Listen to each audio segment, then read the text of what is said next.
Good morning class 7। मुझे आशा है कि आप सब घर पर होंगे, स्वस्थ होंगे और अपना काम मेहनत से कर रहे होंगे। तो क्लास 7, मुझे बहुत खुशी है कि आप लोग अपना होमवर्क कंप्लीट करते हैं। जो आपको वीडियो में बताया जाता है उसको आप बनाते हैं। आपके मैसेजेस मुझे मोटिवेट करते हैं आपको और अच्छा पढ़ाने के लिए। तो खुशी के साथ साथ मुझे ये संतुष्टि भी है कि मेरी आने वाली जनरेशन जो है वो बिहार को आगे लेके जाने में सक्षम है। तुम लोग बहुत अच्छा प्रयास कर रहे हो। हालांकि तुम लोगों ने एक दिन भी स्कूल अटेंड नहीं किया, अभी नए स्कूल में आए थे, और फिर भी आप लोग हम लोग के साथ मिल के एक अच्छी टीम बनाकर काम कर रहे हो। और इसी तरह बच्चे आप काम करते रहेंगे। और आपके मैसेजेस जो आते हैं ना, भले आप बहुत सारी प्रॉब्लम्स पूछते हैं लेकिन मेरे लिए वो खुशी का कारण होते हैं। तो आप प्रॉब्लम पूछते हैं, इसका मतलब आप घर पे कोशिश करते हैं। तो ये कोशिश हमेशा करते रहना है, ठीक है? क्योंकि आप भी जानते हैं, हम भी जानते हैं कि कोशिश करने वालों की कभी हार नहीं होती है ना। तो इसलिए कभी हार नहीं मानना है। और नहीं बन रहा है तो आप हमसे पूछेंगे, फिर भी दिक्कत हो रही है तो दोबारा पूछेंगे। हो सकता है आपके मम्मी पापा भी आपको मदद कर रहे हैं, आपके दीदी भैया भी आपको मदद कर रहे हो, लेकिन अब बार बार पूछने में कोई हर्ज नहीं है। जितना पूछोगे उतना सीखोगे, है ना। अभी सीखने के लिए ही आए हैं ना हम लोग यहाँ पर। तो बच्चे, आपको बहुत बहुत बधाई इस बात के लिए कि आप पूरा प्रयास कर रहे हैं। मुझे वो बच्चे बहुत अच्छे लगते हैं जो प्रयास करते हैं, ठीक है। जीतना और नहीं जीतना ये बात की बात है बेटा। मैं हमेशा कहती हूँ, एम पर पहुँच गए तो बात ख़त्म। एम के तक पहुँचने में जो सफ़र है आपका, जो ये रास्ता है, उसको मस्ती से जीना है। उस पर चलने के लिए हमको फुल ऑन मस्ती का मतलब गाने नहीं गाने हैं, डांस नहीं करना। हमको अपना 100% देते हुए खुशी से हम तब दे सकते हैं जब हम उसको एंजॉय करेंगे। जब मैं टीचिंग को एंजॉय करती हूँ तो मुझे बड़ा मज़ा आता है पढ़ाने में। मुझे कभी दर्द नहीं होता है, मैं कभी नहीं थकती हूँ। और जब मैं सोचती हूँ कि अरे बाप रे क्लास लेनी पड़ेगी, थक जाएंगे, तब मुझे टीचिंग भारी लगती है। लेकिन आपको अपना काम भारी लगता है, इसका मतलब आपको मन नहीं लग रहा है। तो काम अगर हल्का लग रहा है, मज़ा आ रहा है, आप पूछना चाहते हैं, आप सुनना चाहते हैं, आप करना चाहते हैं, इट मीन्स आप उस जर्नी को एंजॉय कर रहे हैं। और एंजॉय करते रहिए। जैसे मुझे रिस्पॉन्ड मिल रहा है ना, मुझे लग रहा है कि आप अपनी जर्नी को एंजॉय कर रहे हैं। तो मस्ती से एंजॉय करते रहें और मेरे साथ साथ पढ़ते रहें, आगे बढ़ते रहें। प्रॉब्लम्स में कुछ बच्चों ने मुझसे क्वेश्चन नंबर 9 पूछा था। तो ये है आपका 8 सेंटीमीटर त्रिज्या के वृत्ताकार टुकड़े में से 4 सेंटीमीटर त्रिज्या का एक वृत्त काटकर निकाला गया है। शेष कागज का क्षेत्रफल ज्ञात करें।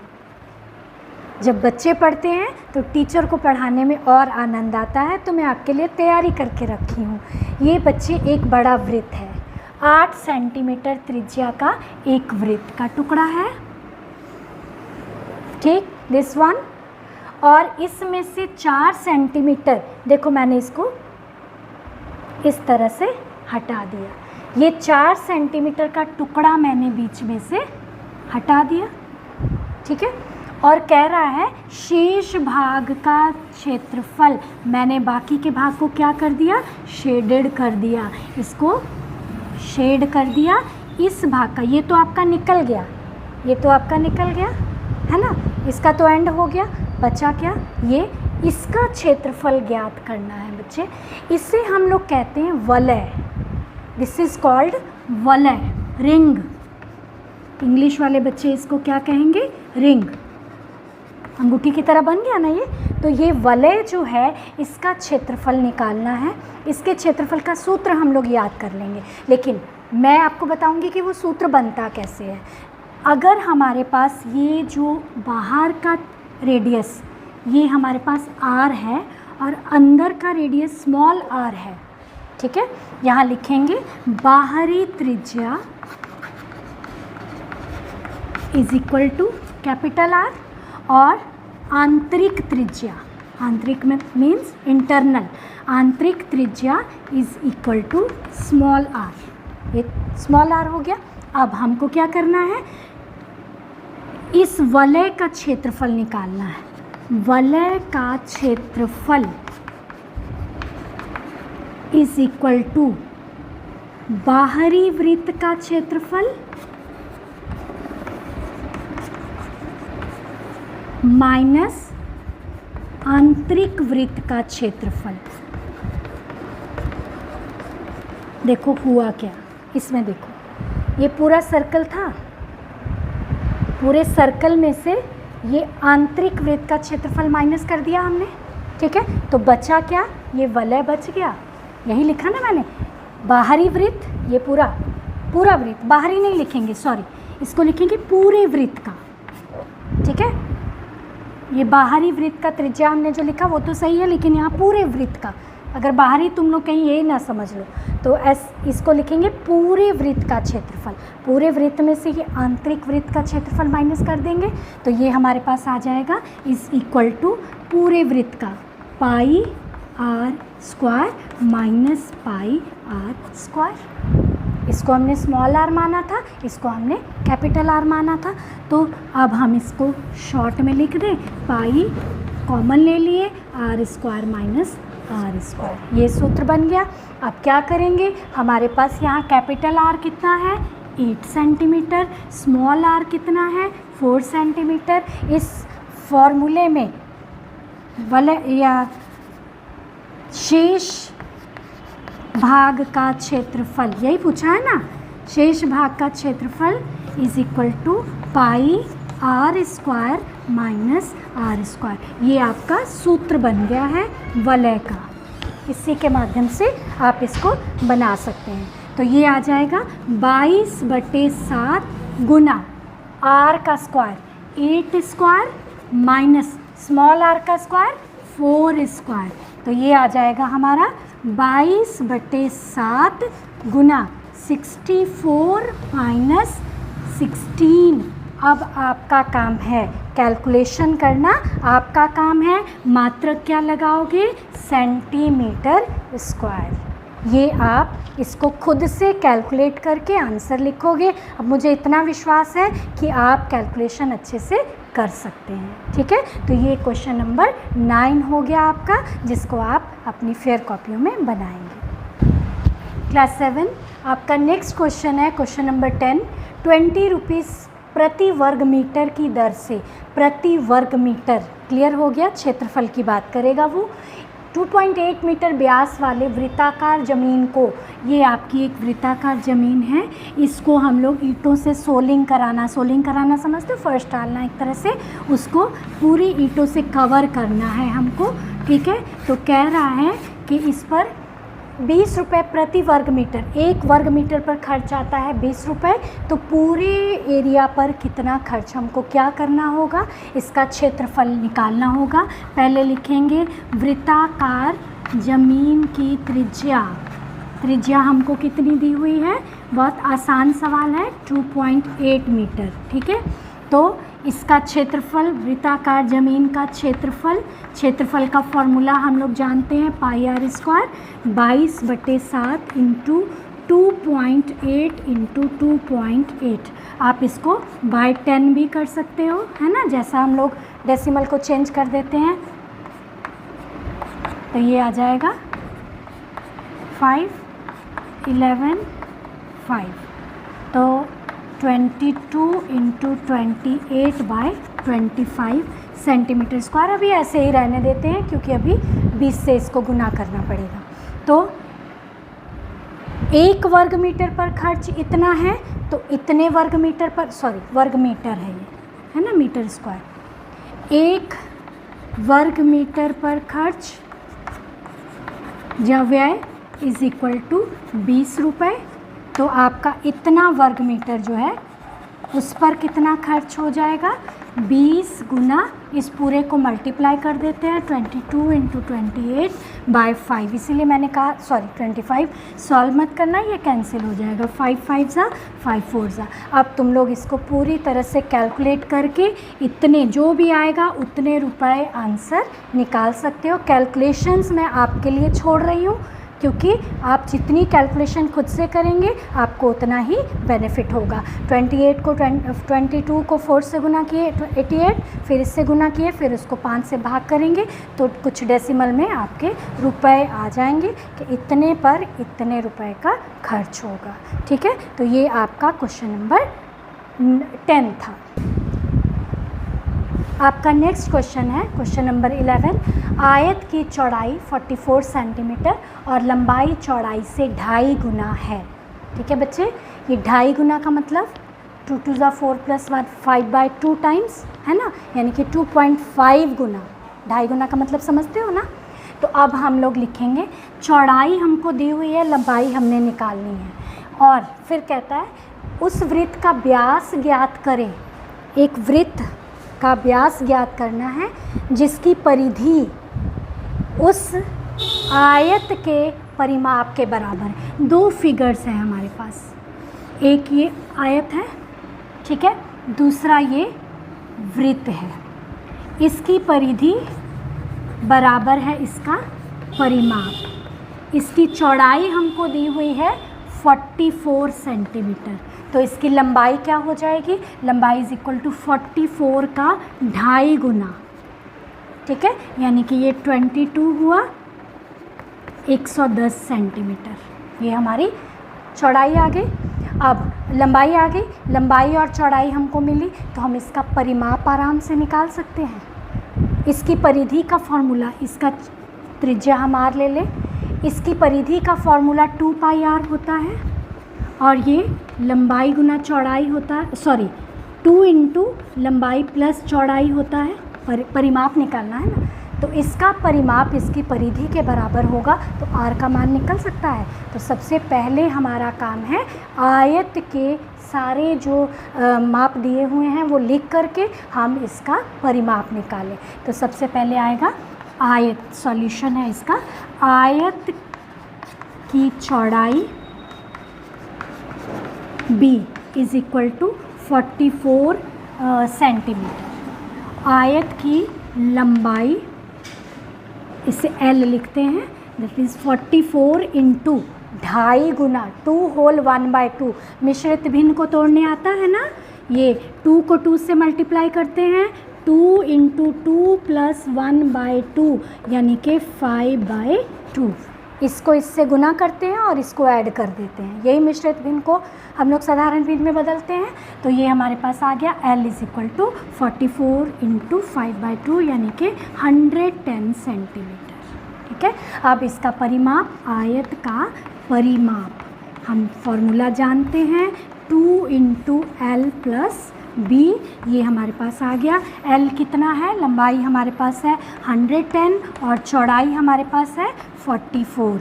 इसको सॉल्व करेंगे, 2 इंटू 154 यानी कि 308 सेंटीमीटर। ये हमारा सेंटीमीटर में ही होगा क्योंकि परिमाप है, क्षेत्रफल होता तो स्क्वायर में होता। अब हमको कह रहा है कि एक वृत्त माना वृत्त की त्रिज्या मान लेते हैं = r, तो परिधि कितनी हो जाएगी, परिधि = 2πr। ठीक है, और अकॉर्डिंग टू क्वेश्चन के अनुसार 2πr =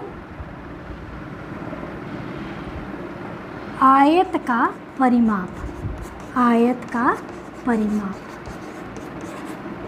तो ये आ गया 2π की जगह पे 22/7, r ऐसे ही रहेगा, और ये आयत का परिमाप हमने कितना निकाला है 308। अब r कैसे निकालना है, r को इधर ही रहने देंगे और बाकी के सारे पद मैं हमेशा बताती हूँ, डिवाइड वाला ऊपर चला जाएगा और मल्टीप्लाई वाले दोनों नीचे आ जाएंगे, और ये आप कैलकुलेशन करेंगे तो इतने सेंटीमीटर आपका आंसर आ जाएगा। कैलकुलेशन फिर मैं आपके लिए छोड़ रही हूँ, ठीक है। तो ये एक बार फिर से समझ लो, वृत्त का परिधि और आयत का परिमाप दोनों हमको बराबर दिए हुए थे, वहीं से हमने आर का मान निकालना था। आप इसको बढ़िया से समझकर तब अपनी कॉपी में बनाएंगे। ये था हमारा क्वेश्चन नंबर 11। हाँ बच्चे, क्वेश्चन नंबर 12 में आपको जो मैंने सबसे पहले वृत्त और उसके बीच के हिस्से वाला क्वेश्चन बताया था वैसे ही बनेगा। इसमें आपको उसने क्या दिया हुआ है, ये चौड़ाई दे दी है, ठीक है, ये वाली चौड़ाई।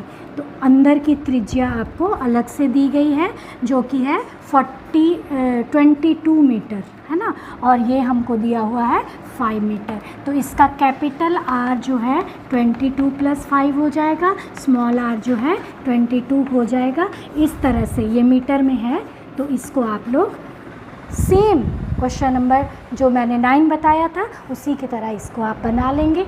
2 आर हमको है, और इसमें जो पूछ रहा है क्यारी का क्षेत्रफल, तो वलय का क्षेत्रफल के सूत्र से ये भी आपका कंप्लीट हो जाएगा। क्लास 7 आपका 13 क्वेश्चन है। वृत्त का क्षेत्रफल हमको दिया हुआ है इतने मीटर स्क्वायर, और हमको इसकी त्रिज्या ज्ञात करनी है। ये भी बहुत ही आसान क्वेश्चन है। आपको पता है वृत्त के क्षेत्रफल का सूत्र, वृत्त का क्षेत्रफल = 2464, यानी कि πr² = 2464। पाई की जगह पे क्या लिखेंगे, 22/7, r² इधर ही रह जाएगा। और हम लोग अब क्या करेंगे, इसको सॉल्व करेंगे। इसके सॉल्यूशन में आपको r निकालने में थोड़ी दिक्कत ज़रूर हुई होगी। ये 22 नीचे आ जाएगा, 7 ऊपर चला जाएगा। अब हम क्या करेंगे, कैंसिल करेंगे इसको, ठीक है। 11, 2 1 ज़ा, 2 2 ज़ा, 2 3 ज़ा, 2 2 ज़ा। अब देखो ये 11 से पूरा कट जाएगा। 11 1 ज़ा 11, है ना, 13 फिर 2, 112 × 7, r² = 7 दूनी 14, 7 एकम 7, 8, 784 मीटर स्क्वायर आएगा। अब वर्गमूल चूँकि आप अभी नहीं जानते हैं, इसलिए इसको मैं दूसरे ढंग से आपको फैक्टराइज करना सिखाती हूँ। तो ये क्या होगा आपका r, ये जो 784 हैं इसके हम लोग फैक्टर बना लेते हैं। 2 से शुरू करते हैं, प्राइम नंबर से। 2 3 ज़ा,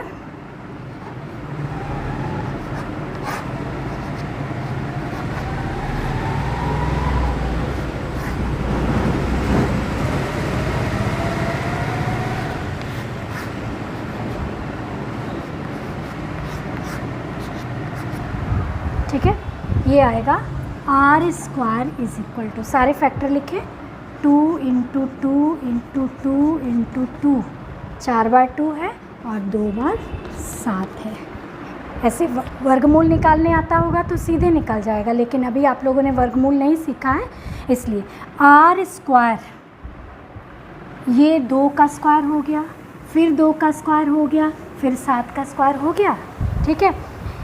अगर हमको एक r निकालना है, ठीक है, इस स्क्वायर में से ये r², केवल एक r कितना होगा, 2। सेम जोड़ा एक का सेम होना चाहिए, यहाँ 2 तो यहाँ 2, दोनों में से एक निकल जाएगा, r आ गया।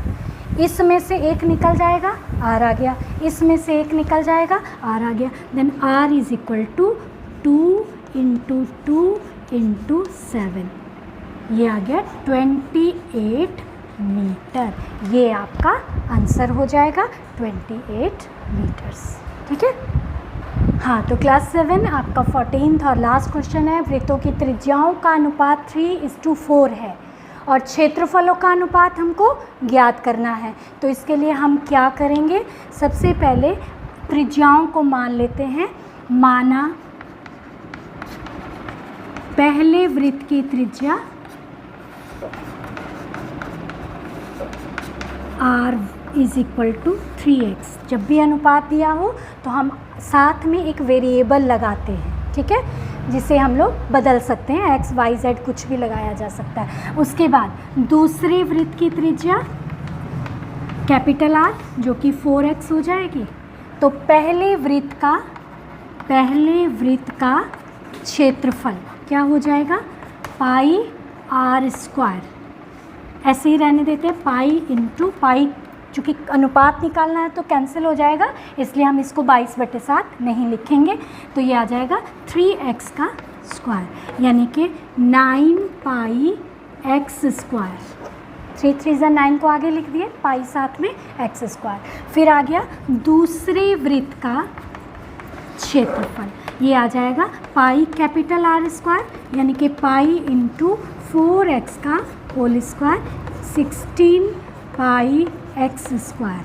अब पहले वृत्त का, इसको हम लोग क्षेत्रफल को A1 लिखें, एरिया ऑफ फर्स्ट सर्कल, और इसको A2 लिखते हैं। अब A1 बटे A2 निकालना है, तो ये आ जाएगा 9 पाई x स्क्वायर बटे 16 पाई x स्क्वायर। ये कैंसिल हो जाएगा, पाई पाई से कैंसिल हो गया, तो अनुपात कितना आ गया, 9:16। इससे एक निष्कर्ष भी निकलता है कि अगर त्रिज्याओं का अनुपात दिया हो तो उसके क्षेत्रफलों का अनुपात त्रिज्याओं के वर्गों के अनुपात के बराबर होता है। 3 3 9, 4 4 16। ऑब्जेक्टिव में क्वेश्चन आता है तो बच्चे डायरेक्ट भी इसका आंसर लिख के आते हैं। आपको याद रहेगा तो वैसे लिखना, लेकिन फ़िलहाल आपको ये पूरा सॉल्व करना है, ठीक है। इसी के साथ आपका टॉपिक जो है वृत्त वो कंप्लीट होता है, और नेक्स्ट वीडियो में हम लोग नेक्स्ट टॉपिक, नया टॉपिक शुरू करेंगे।